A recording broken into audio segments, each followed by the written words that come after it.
যা স্বাদ হবে। কলা খাওয়ার পর বলতেছিস বেলের শরবতটা খুব মজা হচ্ছে। তুমি দেখো না কি খেয়েছে। হ্যাঁ বলতে হবে কলা খাইছে, দেখতে হবে তো। তাহলে কলা খেলে যেটা খাবো সেটা দেখবো, বুঝবো, যেটা শুনবো সেটা বুঝবো। শুনে তো জাতীয় সঙ্গীত শুনেছো, আর তুমি বলতেছো এটা ভাওয়াই সঙ্গীত হবে, বুঝতে হবে, রাইট? যেখানে যাওয়া সমুদ্র সৈকতে গিয়ে বলবো বাহ যমুনা নদীটা যা সুন্দর, ঠিক? ওকে ঠিক বলা যাবে? এই সমুদ্র সৈকতে গিয়ে বলবো এটা যমুনা নদী। মেঘনা নদীর পাড়ে গিয়ে তুমি বলছো কি সুন্দর বঙ্গোপসাগর হবে। তো যা দেখবো, জানবো, শুনবো, বুঝবো, দেন এর সম্পর্কে আমি তথ্য নিব, ঠিক আছে? ওকে। এরপরে শিক্ষকরা ওই জন্য বলি আমি প্রথমে আমাদের কি হওয়া উচিত? ভালো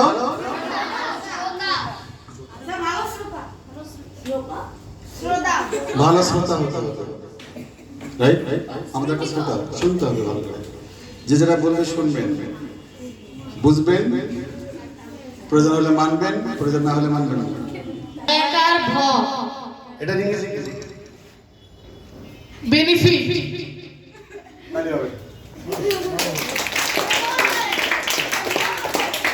জোরে সরে দাও।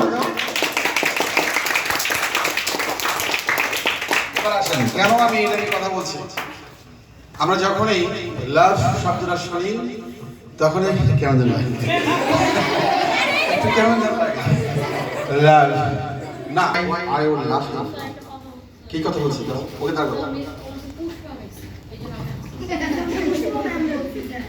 পুষ্প খারাপ না, পুষ্প শুনে কি গন্ধ লাগে?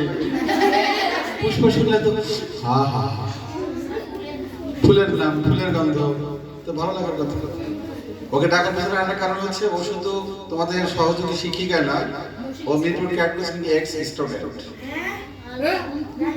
ও মিরপুর ক্যারেট কোচিং এর এক্স স্টুডেন্ট। তাহলে হবে একটা।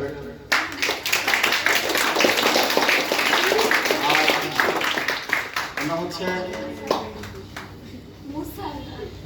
আমি দেশের নাম দিয়েছিলাম একটা, বাংলাদেশের পতাকা, রাইট? বাংলাদেশের পতাকা। চতুর্থ পরিচয় ছিল, চতুর্থ পরিচয় কি ছিল? বাংলাদেশের জাতীয় সঙ্গীত, বাংলাদেশের জাতীয় সঙ্গীত, জাতীয় সঙ্গীত। পঞ্চম পরিচয় কি ছিল?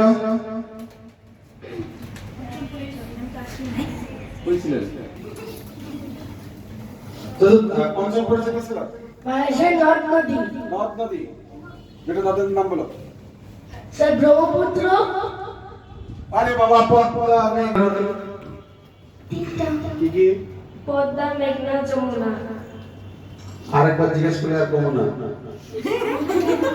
পেলো পদ্মা, মেঘনা, এই হচ্ছে নদ।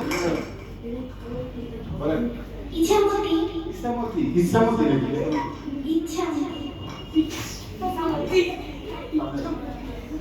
ইছামতি না ইছামতি? ইছামতি, ইছামতি, রাইট। আর কোন নাম? এই প্রথম শুনলাম নদীর নাম। আবার হচ্ছে আবার শেষ দ্বীপ পাই যাই, রাইট? দ্বীপ, এটা দ্বীপের নাম বলো। ভোলা, ভোলা। ভোলা শুধু দ্বীপ না, জেলা? ও যাকে ভোলা, যেটা হচ্ছে জেলা, যাকে যায় না ভোলা, তার নামে হলো ক্লিয়ার।